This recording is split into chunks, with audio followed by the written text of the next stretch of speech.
আসসালামু আলাইকুম। এখন দেখবেন সংবাদ শিরোনাম। এনসিপিতে যোগ দিলেন সাবেক উপদেষ্টা আসিফ মাহমুদ। ভোটে অংশ না নিয়ে দায়িত্ব পালন করবেন।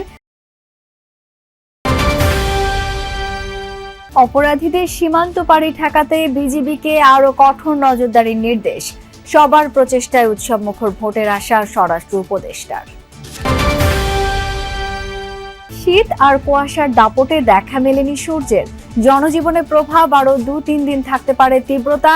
হাসপাতালে বাড়ছে শিশু ও বয়স্ক রোগী। চোরাচালান ঠেকাতে হবিগঞ্জের সীমান্ত এলাকায় আধুনিক প্রযুক্তি ব্যবহার করছে বিজিবি। স্থানীয়দের জীবনমান উন্নয়নেও নেওয়া হয়েছে নানা উদ্যোগ। এতক্ষণ দেখছিলেন সংবাদ শিরোনাম, এখন দেখবেন বিস্তারিত। জাতীয় নাগরিক পার্টি এনসিপিতে যোগ দিলেন অন্তর্বর্তী সরকারের সাবেক উপদেষ্টা আসিফ মাহমুদ সজীব ভুঁইয়া। তিনি অংশ নেবেন না নির্বাচনে, দায়িত্ব পালন করবেন দলের মুখপাত্র ও নির্বাচন পরিচালনা কমিটির প্রধান হিসেবে। সন্ধ্যায় রাজধানীর বাংলা মোটরে এনসিপি কার্যালয়ের সংবাদ সম্মেলনে এসব তথ্য জানান দলের আহ্বায়ক নাহিদ ইসলাম। অন্তর্বর্তী সরকারের সাবেক উপদেষ্টা আসিফ মাহমুদ সজীব ভুঁইয়া ঢাকা 10 ও কুমিল্লা 3 আসনেও সংগ্রহ করেন মনোনয়নপত্র। জানিয়েছিলেন ত্রয়োদশ জাতীয় সংসদ নির্বাচনে অংশ নেয়ার কথা, চালান নির্বাচনী প্রচারও। সোমবার গুঞ্জন ওঠে এনসিপিতে যোগ দিতে পারেন তিনি। সন্ধ্যায় সংবাদ সম্মেলনে তাই স্পষ্ট করেন দলের আহ্বায়ক নাহিদ ইসলাম। জানান নির্বাচনে অংশ নেবেন না আসিফ মাহমুদ। দলের মুখপাত্র, নির্বাচন পরিচালনা কমিটির প্রধান এবং নীতি নির্ধারণী পর্ষদেও থাকবেন আসিফ। এই নির্বাচনে কর্মযোগ্য এই গুরুভাগ এবং আমি এই সময় সংগঠনটাকে ধরে রাখার জন্য জনাব আসিফ মাহমুদ সজীব ভুঁইয়া তিনি এবারে নির্বাচনে অংশগ্রহণ করবেন না, বরং জাতীয় নাগরিক পার্টি এনসিপির মনোনীত প্রার্থী যারা রয়েছেন তারা যাতে জিতে আসতে পারে এবং সংসদে গিয়ে বাংলাদেশের মানুষের গণঅভ্যুত্থানের পক্ষের কণ্ঠস্বর হয়ে উঠতে পারে, সেজন্য তিনি কাজ করবেন। সংবাদ সম্মেলনে উপস্থিত ছিলেন আসিফ মাহমুদও। ফুল দিয়ে বরণ করে নেওয়া হয় তাকে। তিনি জানান সংসদে যাওয়ার চেয়ে সহযোদ্ধাদের পাশে দাঁড়াতেই এই সিদ্ধান্ত। আমি মনে করি যে আমার একজনের সংসদে যাওয়ার থেকে আমাদের জুলাই গণঅভ্যুত্থানের সহযোদ্ধাদের আরো অসংখ্য সংখ্যায় সংসদে যাওয়ার ক্ষেত্রে যদি আমি অবদান রাখতে পারি, আমার দায়িত্ব যথাযথভাবে পালন করতে পারি, তাহলে এর থেকে বড় সাফল্য আর কিছু হতে পারে না। সংবাদ সম্মেলনে জানানো হয় এনসিপি থেকে 47 জন মনোনয়ন ফর্ম জমা দিয়েছেন। জোটের সঙ্গে এখনো আসন সমঝোতা চূড়ান্ত হয়নি। আমাদের 47টা সাবমিট হয়েছে, এটা আমাদের আসন সমঝোতা এখনো চূড়ান্ত হয়নি, সেটা আমরা কিছুটা বাড়িয়েই সাবমিট করেছি। এটা আমাদের যেহেতু অনেকেরটা বাতিল হতে পারে, অনেক ভুল ত্রুটি থাকতে পারে, এটা আগামী কয়েকদিনের মধ্যেই এটা আলাপ আলোচনার মাধ্যমে এটা চূড়ান্ত হয়ে যাবে যে এনসিপি কয়টি আসনে তার প্রার্থী দিচ্ছে। মনোনয়ন না পাওয়া নেতারা দলের জন্য কাজ করবেন বলেও আশা করেন নাহিদ ইসলাম। ফ্যাসিস্টরা নির্বাচন বানচালের চেষ্টা করবে, তবে ভোট উৎসবমুখর করতে বিজিবি সহ সকল আইন শৃঙ্খলা বাহিনী কাজ করছে বলে জানিয়েছেন স্বরাষ্ট্র উপদেষ্টা জাহাঙ্গীর আলম চৌধুরী। বিজিবি দিবস উপলক্ষে পিলখানায় আয়োজিত এক অনুষ্ঠানে স্বরাষ্ট্র উপদেষ্টা বাংলাদেশ থেকে কোনো অপরাধী যেন সীমান্ত দিয়ে পালাতে না পারে সেদিকে কঠোর দৃষ্টি রাখার নির্দেশ দেন তিনি।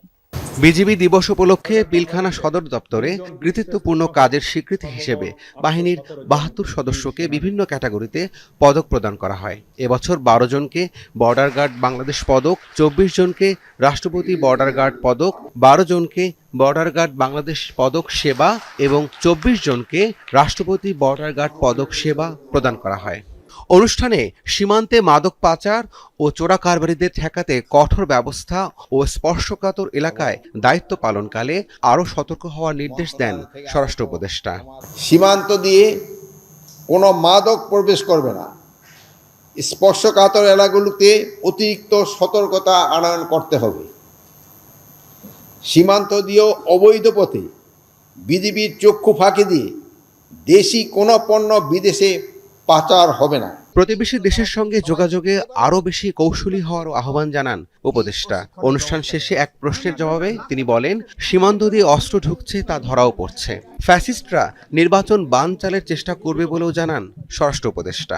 ফ্যাসিস্ট যারা আছে তারা তো সবসময় এইটা বাধা দেওয়ার চেষ্টা করবে, কিন্তু আপনাদের সবাই সহযোগিতায় যদি থাকে নির্বাচন সুষ্ঠু, শান্তিপূর্ণ এবং উৎসব মুখর হবে এবং সবার কাছে এটা গ্রহণযোগ্য হবে, এরকম একটা নির্বাচনে এই সরকারের দেওয়ার ইচ্ছা এবং এটা তারা বাস্তবায়ন করবে। আগামী নির্বাচনে ৩৫,০০০ বিজিবি সদস্য মাঠে থাকবে।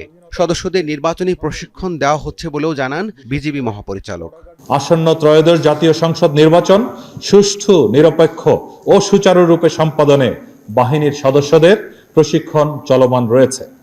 নির্বাচনী দায়িত্ব সর্বোচ্চ আন্তরিকতা ও দক্ষতার সাথে পালনে আমরা বদ্ধপরিকর। এছাড়া বিজিবি দিবস উপলক্ষে খেতাবপ্রাপ্ত বীর মুক্তিযোদ্ধা ও তাদের পরিবারকে সংবর্ধনা দেওয়া হয়।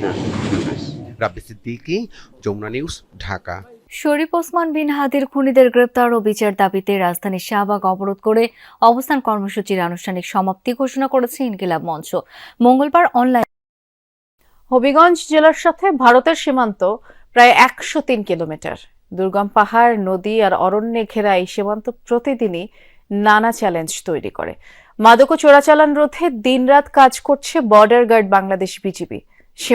সীমান্ত নিরাপত্তার পাশাপাশি সীমান্তবাসীর জীবনমান উন্নয়নেও নানা উদ্যোগ নেওয়া হয়েছে। অন্ধকারে ডুবে থাকা সীমান্ত, ঝিঝি পোকার শব্দ আর নিস্তব্ধতা ভেঙে রাতভর পায়ে হেঁটে চলা। সামান্য সন্দেহজনক নড়াচড়াতেই সর্বোচ্চ সতর্কতায় বিজিবির টহল দল। প্রতি রাতেই সীমান্ত পাহারার পাশাপাশি শুরু হয় এক নীরব যুদ্ধ, মাদক ও চোরাচালান প্রতিরোধের যুদ্ধ। ভোরের আলোয় কাটে অন্ধকার, তবুও থামে না পাহারা। পাহাড়ি পথ, নদী, বন আর দুর্গম সীমান্ত ১০৩ কিলোমিটার এলাকা জুড়ে ১৬টি বিওপির মাধ্যমে চলছে সার্বক্ষণিক নজরদারি। ড্রোন, আধুনিক থার্মাল ইমেজার আর তথ্যভিত্তিক নজরদারিতে শক্তিশালী হয়েছে সীমান্ত নিরাপত্তা। এর প্রভাব পড়েছে সীমান্তবাসীর জীবনেও, ফিরেছে স্বস্তি। আগে তো অনেক আমাদের ভয়ভীতি থাকতো, ওই যে সন্ধ্যার পরে এদিকে রাত্রেবেলা আমরা ঘুমাইতাম, যারা বাইরে শব্দ পেতাম যে উঠানে দিয়া মানুষ আসা যাওয়া করতো, এই একটা আতঙ্কে থাকতাম আমরা। রাস্তাঘাটে নিরাপত্তা পাইতাম না। আর এখন বর্তমানে ওনারা টহল পার্টি বিজিপি ঘুরছে, এই কারণে আমরা এখন নিরাপত্তা পাই। যে সীমান্ত একসময় পরিচিত ছিল ঝুঁকি আর চোরাচালানের জন্য, সেখানে আজ পরিবর্তন দৃশ্যমান। চোরাচালান দমনের পাশাপাশি সীমান্তবাসীর জীবনমান উন্নয়নে বেশ কিছু কর্মসূচি হাতে নিয়েছে বিজিবি। দুর্গম সীমান্ত এলাকায় নিয়মিত পরিচালিত হচ্ছে মেডিকেল ক্যাম্প। স্বল্প আয়ের মানুষ পাচ্ছেন বিনামূল্যে চিকিৎসা ও প্রয়োজনীয় ওষুধ। শিক্ষার্থীদের মাঝে বিতরণ করা হচ্ছে শিক্ষা উপকরণ। বিজিবির পক্ষ থেকে সীমান্ত এলাকায় বিনামূল্যে ক্যাম্পিং করা হয়েছে, ওষুধপত্র দেওয়া হয়েছে এবং শিক্ষা উপকরণ দেওয়া হয়েছে। ডাক্তার এসেছিল, নার্স এসেছিল, বিজিবি